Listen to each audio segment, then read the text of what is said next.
Hello, my friends. Welcome back. Happy International Scrapbooking Day. I am doing a little challenge with my friend Mel for Rosie Studios today. This challenge is about using basic supplies for a scrapbooking page. We picked three things: cardstock, pattern paper, and stickers. And I am going to be using the new Primavera collection for all three things. You can see here I have the cardstock pack and the colors are glorious. I've also got the little 6x6 paper pad, and it might be called cheating, but I have a selection of the different types of stickers from the collection that I am going to work with. Now, I am going to make a grid layout because honestly, those ones are super simple and we're talking simple layouts here. I have all these glorious colored cardstocks. However, I am starting with white because I really want those colors to pop. And I have also printed myself a little 3x3 photo. So as far as grid layouts go, I love them. They really are super basic to put together. I decided in the end that I'm going to go with just these warm toned colors. So I'm, no surprise there, skipping green. And I'm going to trim out some little squares. So I printed my photo at 3x3 because I am going to do a 3x3 grid. But you can easily adapt these grid layouts into really kind of any formation that you want. So if you're keeping the 3x3 squares, you could fill up your entire 12x12 page and have a 4x4 grid of squares. You could change up the size and make it smaller or bigger, each of the squares. And again, you can easily adapt this kind of layout to a different size. So it would work really nicely for a traveler's notebook. You could change the grid format to fit onto a 6x8 layout. I'm only adding one photo here and putting kind of a heavy focus on color and pattern with the pattern papers and cardstocks, but you could also add in more photos if you wanted as well. So lots and lots of different ways to adapt these grid kind of layouts. It's just a really basic, easy place to start, which you can see here. So the 3x3 squares in a 3x3 grid format give me that little bit of white space around the edge of my layout. So like I'm saying, you could create a 4x4 grid and get rid of that white border. You could make the grid smaller and center it into the middle so you've got more white space, like just endless ways to kind of recycle this idea. Now I've trimmed out all of the cardstocks and I'm actually going to cover up a significant portion of those because I really want pattern as well. So I am going to mix all of these little pattern paper. I've got scraps, I've pulled out full sheets here. I'm going to trim them down to 2.5 by 2.5 inch squares, and they are going to get layered on top of my cardstock. So each square, I'm going to try to kind of tone those, like tone on tone kind of patterns. It doesn't always work. Some of them are slightly different. For some of these orange ones, I'm going to end up using a slightly different kind of toned pattern paper. But all in all, I'm going for a tone on tone look here for the squares. Now, once I have trimmed all of these little pattern paper squares out, I'm going to mix them onto my cardstock, and then I'm going to take them over to my sewing machine, and I am going to stitch my pattern paper onto my cardstock, and then also stitch a little line around the pattern paper as well. So that did take a bit of time. I don't expect you to sit through that. You can see what I'm trying to do is kind of balance out the colors of my layout so that not all of the pink squares are next to each other, not all of the orange squares. Also paying attention to the darker colors, like there are two dark colored pinks and a darker orange. I also wanted to make sure that I had one square in the middle that didn't have any pattern on it, because that is the area that I'm going to add my title onto.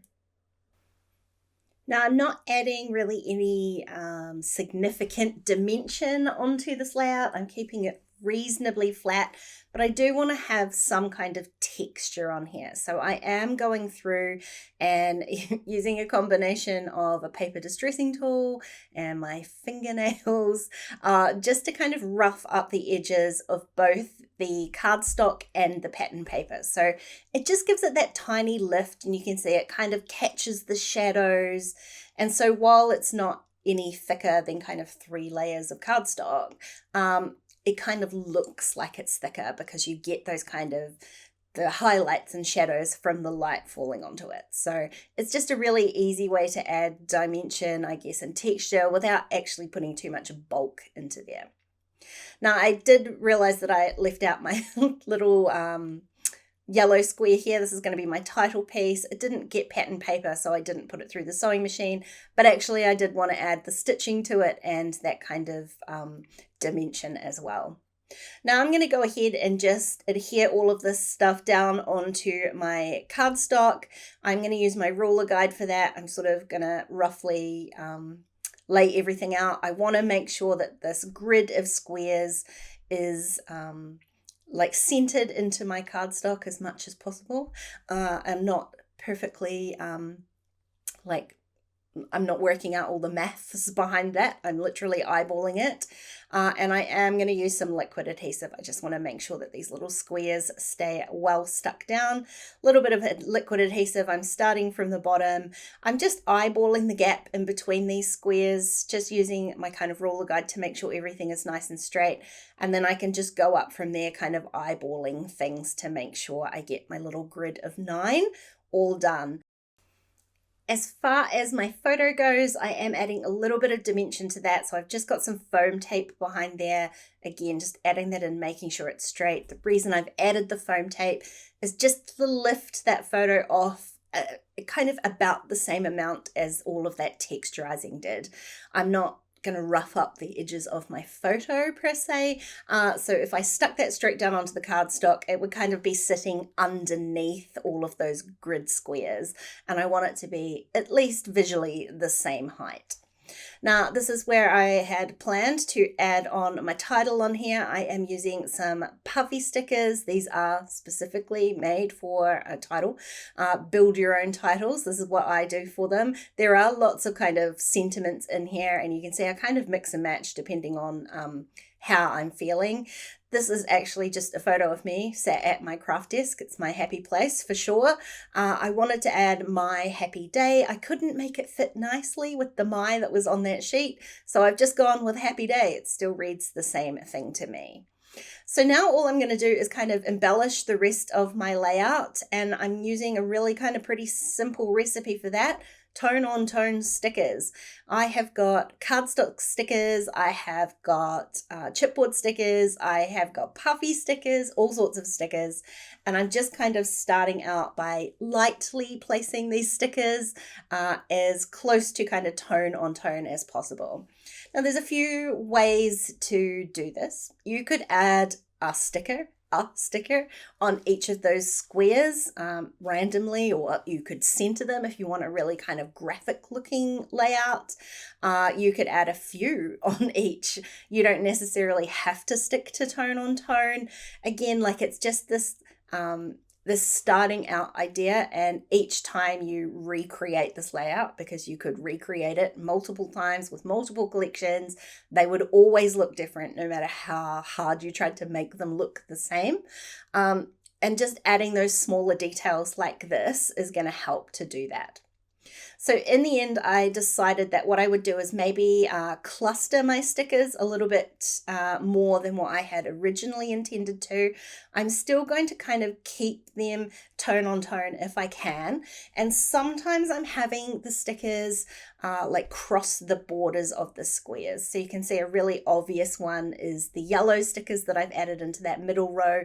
They're actually mostly sitting on the orange square, but they're kind of tying those two squares together. Same up here with the perfect day. It is overlapping the orange square. It's just a way of kind of tying all of those grids together. The other thing that I've done is, because I've got some of those stickers overlapping the interior lines of the grid, I've also got some of them falling outside of that grid as well. So they're overlapping the white space a little bit. Usually I would stick to kind of 3 visual points of interest, and on this layout I'm creating a few more. I'm still sticking with an odd number though. I'm kind of creating clusters, I guess, sort of. Kind of, not really, but there are 5 on there. I just find that odd numbers look better even when I'm going with a really simple grid layout like this. I've got 9 squares, I've got 5 clusters, I've got a single photo. I added some white splatters and called this one All Done. Now, I'd love to see your take on a simple scrapbook layout like this one, so don't forget to tag me if you post one. I hope you enjoy your scrapbooking day today. Don't forget to check out my friend Mel's video. I will leave the link to her channel down below in my description box. Hey, thanks for watching, friends. I hope you enjoyed the video. If you did, please go ahead and give it a thumbs up. And don't forget to subscribe to my channel if you haven't already. If you want to keep watching, I'm going to leave a couple of videos on screen. Otherwise, I'll see you again really soon. Bye.